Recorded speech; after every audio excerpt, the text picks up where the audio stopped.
سب سے بڑا فقیہ، سب سے بڑے مفسر، سب سے بڑے ولی کامل، سب پر جن کی نگاہ گئی، ہم سب علماء کا طبقہ جانتا ہے، حضرت علامہ انور شاہ کشمیری رحمۃ اللہ علیہ۔ دیکھیں، ہمارے پاس ایک جان ہے اور ایک ہمارا ایمان ہے۔ ہمیں جب ضرورت پڑتی ہے تو اپنے جان کی حفاظت کرتے ہیں، سردی آئے تو کپڑوں کا انتظام کرتے ہیں،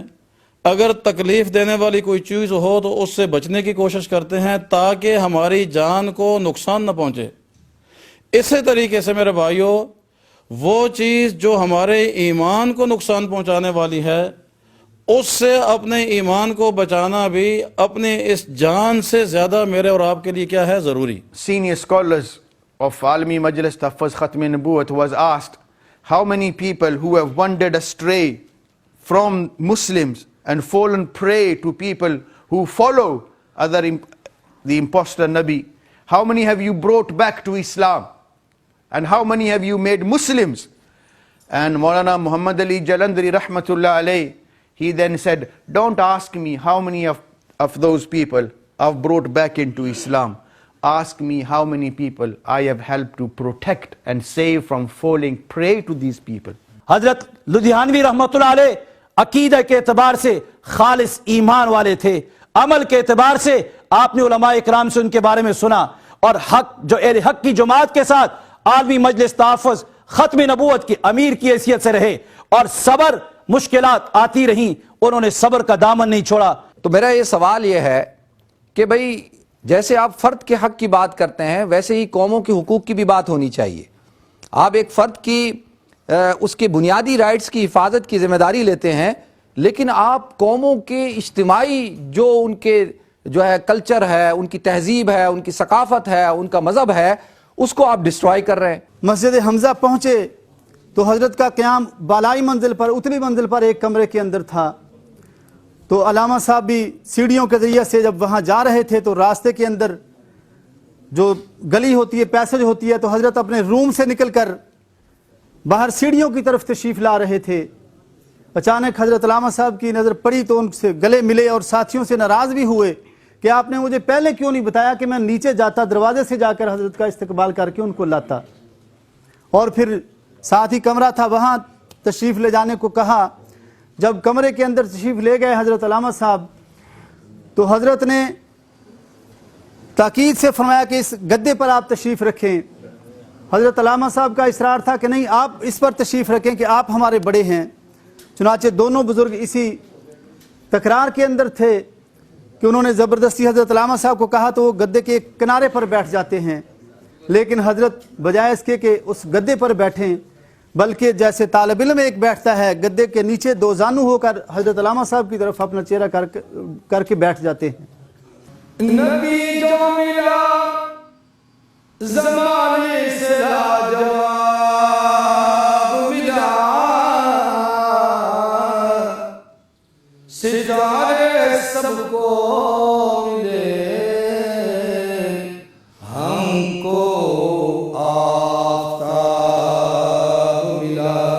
حضرت مولانا اسد مدنی رحمۃ اللہ علیہ ہمیشہ بڑی بڑی مسجدیں بنانے کے مخالف تھے۔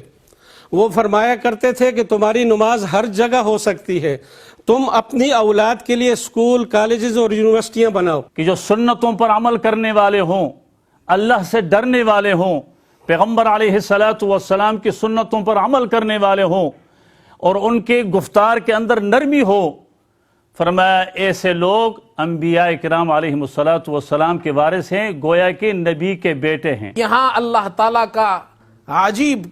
نظام دیکھیے، حضرت کا انتقال ہوا، ان کی اولاد نہیں، لیکن اللہ نے روحانی اولاد ایسی عطا کی ہے۔ میرے دوستو، جو لوگ یہ سمجھتے ہیں کہ علماء دنیا سے چلے جائیں گے اور یا ان کو ختم کر دیا جائے گا تو دین مٹ جائے گا، یہ کبھی نہیں ہو سکتا۔ 1400 سال تو گزر گئے نا۔ کہ ہمیں کسی شک و شبے میں نہیں پڑنا چاہیے۔ دیکھیں، ہم جو دور دراز علاقوں سے آئے ہوئے ہیں، دوسرے صوبوں سے آئے ہوئے ہیں، ایک تو یہ بات یقینی طور پر یہاں سے لے کر جائیں، یقینی طور پر لے کر جائیں میرے بھائیوں، کہ اللہ کے فضل و کرم سے جہاں ختم نبوت کے مرکز میں جو یہ ہستیاں بیٹھی ہوئی ہیں،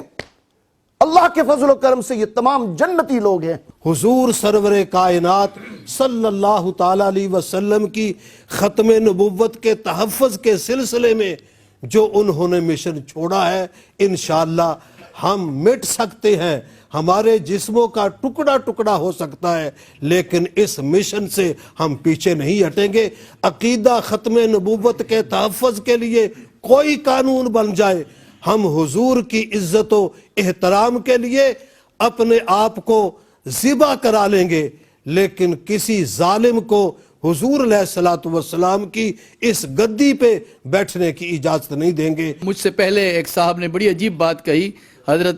انور شاہ کشمیری رحمۃ اللہ علیہ کی، کہ واقعی یہ وہ مشن ہے کہ جس پر چلنے والا حضرت شاہ جی فرماتے ہیں یقیناً جنتی ہے، اگر اخلاص کے ساتھ چل رہا ہے تو یقیناً جنتی ہے۔ میں آج ایک بات یہ کہنے لگا ہوں کہ جب حضرت یہاں تشریف لائے تھے، کراچی میں بھی ان کے ساتھ ملاقاتیں ہوتی رہیں، ایک دو واقعات بھی ایسے ہوئے جن واقعات نے میرے دل پہ اتنا گہرا اثر کیا کہ جب یہاں تشریف لائے تو میں ایک جگہ بیٹھے تھے، میں دو زانو ہو کر سامنے بیٹھ گیا، میں کہ حضرت مجھے بیعت کر لو۔ ہم نے بارہا جب ہم ملتان کے اندر خرمدارس کے اندر پڑھتے تھے، ان کی زیارت ہوئی، اور 2 سال پہلے بھی جو ہے یہاں پر تشریف لائے تھے تو ہمیں ان سے زیارت کا موقع ملا تھا۔ اللہ رب العزت ہمیں ان حضرات کے اپنے اکابرین کے نقش قدم پر چلنے کی توفیق عطا فرمائے۔ میرے دوستو، میرے بزرگوں، میں آپ سے یہی کہنا چاہتا ہوں، اسی طرح پھر ہو جاؤ، کہتے ہو کرتے نہیں ہو، لما تقولون ما لا تفعلون۔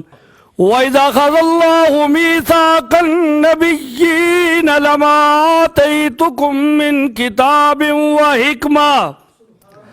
ثُمَّ جَاءَكُمْ رَسُولٌ مُصَدِّقٌ لِّمَا مَعَكُمْ لَتُؤْمِنُنَّ بِهِ وَلَتَنصُرُنَّهُ